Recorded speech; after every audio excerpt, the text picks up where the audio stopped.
Islamic law को शरिया बोला जाता है, राइट। और शरिया के दो सोर्सेज हैं। एक तो हो गया तुम्हारा कुरान और दूसरा कहलाता है हदीस।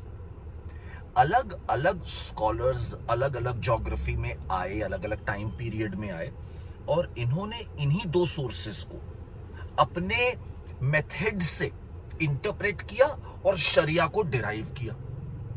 ग्रेजुअली कुछ इनमें से बहुत पॉपुलर हो गए और अलग अलग ज्योग्राफीज को डोमिनेट करने लगे।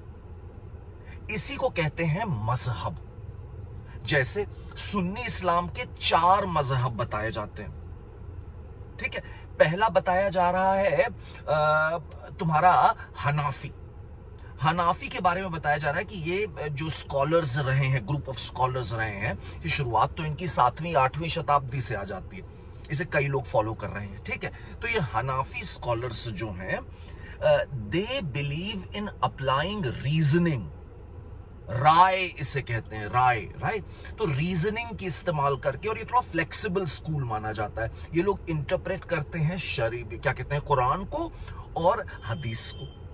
ये हनाफी जो स्कूल ऑफ थॉट है, ये काफी पॉपुलर है India, Pakistan, Bangladesh, central Asia, यहां पर। तो अधिकतर सुन्नी मुसलमान जो तुम्हें इस इलाके में मिलेंगे वो हनाफी मजहब को फॉलो करेंगे, ऐसा कहा जाएगा, ठीक है। सिमिलरली दूसरा आता है तुम्हारा मलिकी मजहब। ये भी कोई स्कॉलर रहे होंगे जिन्होंने अपने तरीके से कुरान को और हदीस को इंटरप्रेट किया और शरिया निकाला।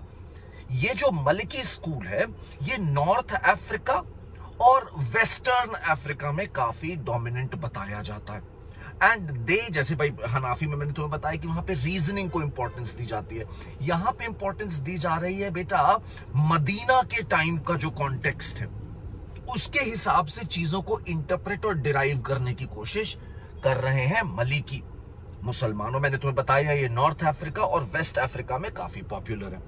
फिर आता है तुम्हारा शफी इस्लाम, राइट। जो शफी इस्लाम है, ओके, शफी इस्लाम बेसिकली ये है तुम्हारा पॉपुलर ईस्टर्न अफ्रीका में और साथ ही साथ साउथ ईस्ट एशिया, बोले तो इंडोनेशिया की तरफ, ठीक है। और शफी इस्लाम ये बैलेंस करने की कोशिश करता है तमाम और स्कूल्स को, उनके राय को, उनके थॉट को, साथ ही साथ ये क्लियर एविडेंस पर भी काफी फोकस करता है। समझ रहे हो मेरी बात? क्लियर एविडेंस का इस्तेमाल करता है किस चीज के लिए? कुरान को और हदीस को इंटरप्रेट करके शरिया को डिराइव करने के लिए। चौथा आता है बेटे हनबली। हनबली जो मजहब है, ये महत्वपूर्ण बनता है तुम्हारा सऊदी अरेबिया के रीजन में, और ये फोकस करता है लिटरल इंटरप्रिटेशन।